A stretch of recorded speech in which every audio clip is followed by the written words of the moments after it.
What's up? It's Joe with OCDetailing, and I have a first. Right here behind me, I have a Plaid Tesla Model S, complete with a yoke steering wheel. And we're going to talk about the fit and finish and the paint condition of this car. What better than a black Model S to have a car to examine the paint condition in? This Plaid came straight out of the factory. I believe it was picked up on Thursday night at the release event. So let's talk about what the paint looks like. Let's start with what here is some dual action polisher haze. So you can see this really fine scratch pattern that is created by a dual action polisher. Moving over this way, we have a lot of wind, and along with the wind, we have some tiger striping on this car, also created by a dual action polisher. So I feel like maybe there were two people doing this, one with a little bit more skill on this side than this side, because the DA damage is much worse on this side of the car. Another thing I noticed here is they have this rubber gasket that's sticking out right here on this side versus it's not on this side. Now, to be 100% honest, I'm not completely shocked by any of this, because pretty much every car from every manufacturer at some point or another, we've seen them come in this condition, especially when they're black. So it's pretty common that you have some swirls, scratches, improper buffing. The thing that I do notice that's pretty common with Teslas, having had the first Tesla Model Y in the shop right when they came out, and Model 3, and Model S, and Model X, and now a Plaid, the first run cars tend to have some build quality stuff. So I might see some common things like this, some that don't look exactly right to me. The seal sticking out right here, or the little bit of a weird gap here and there.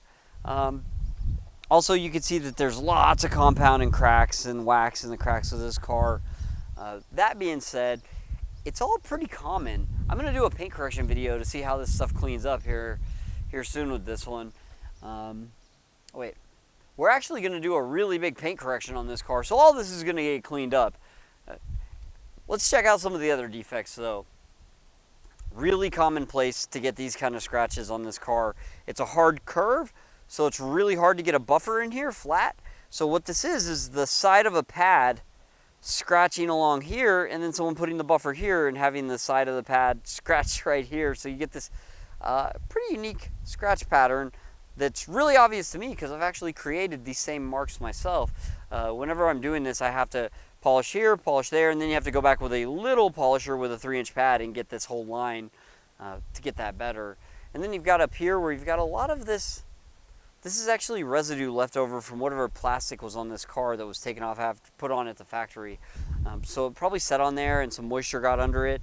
I talked to some Tesla employees, and they told me that they were scrambling a little bit at the end to get these Plaids out.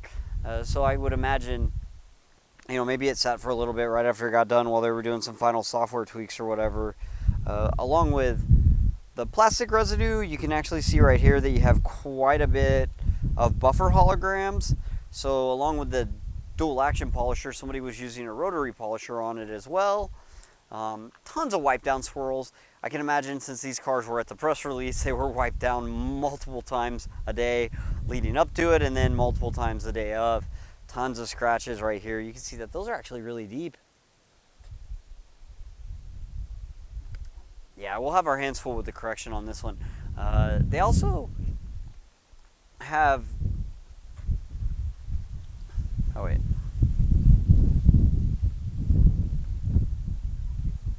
Oh.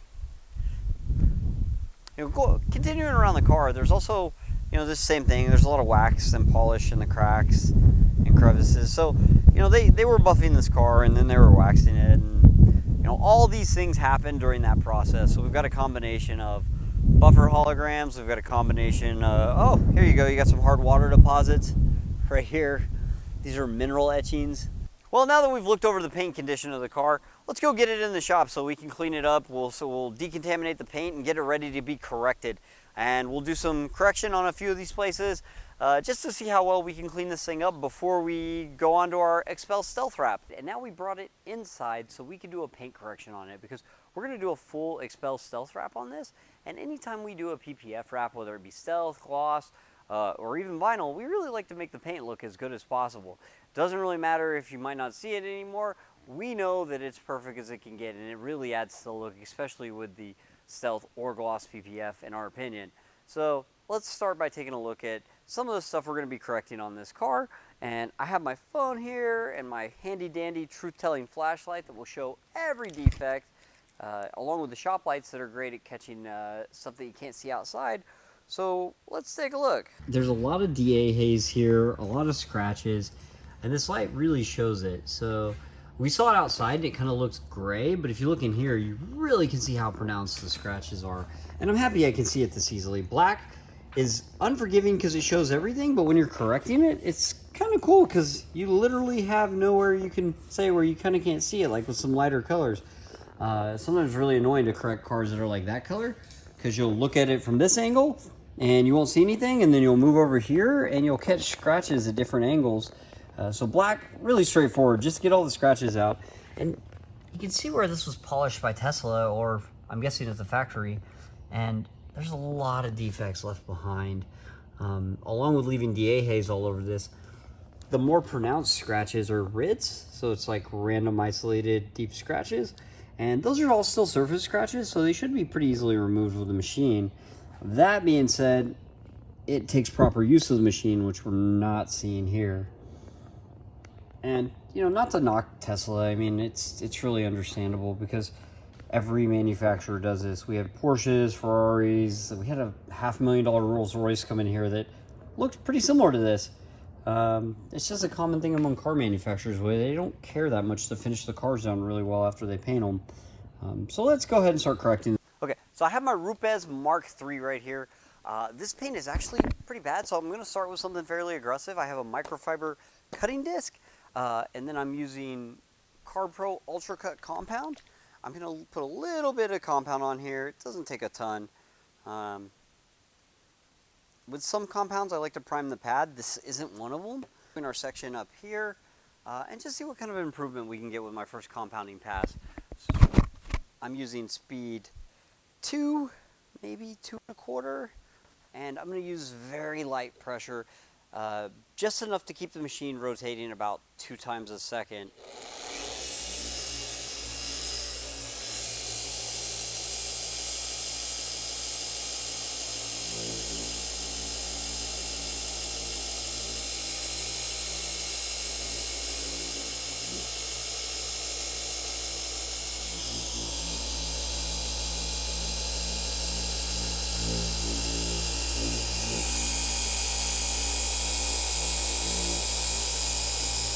I did a quick pass here, and I don't expect it to be perfect, but it'll give me a good idea of how much I need to be trying, how hard I need to go, if I need to be doing more passes, if I need to worry about doing less passes.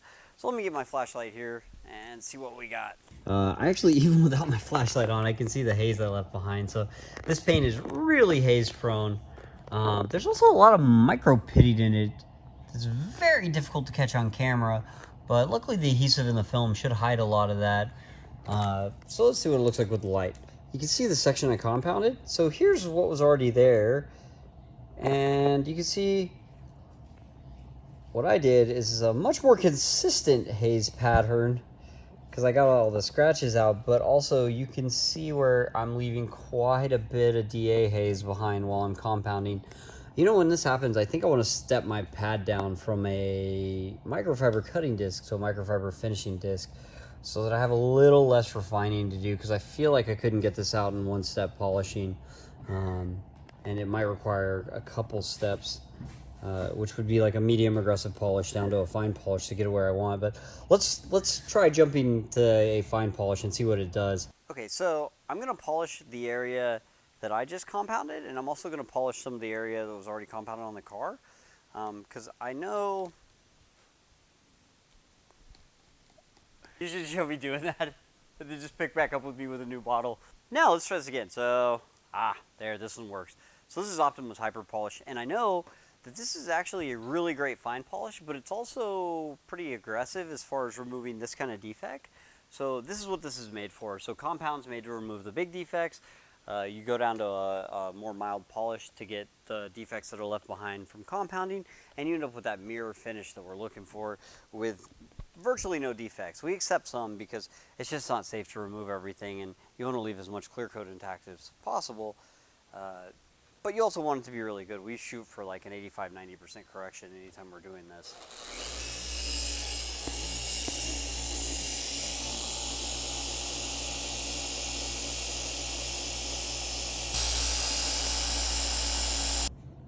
You can literally see the line there, how much blacker the paint looks. Let's look with light.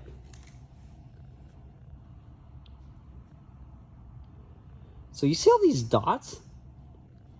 Wow, you can really see them now that I corrected it. This is solvent pop.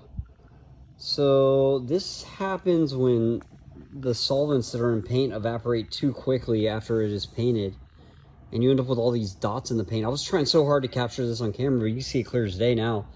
So that's literally solvent pop on the paint, which kind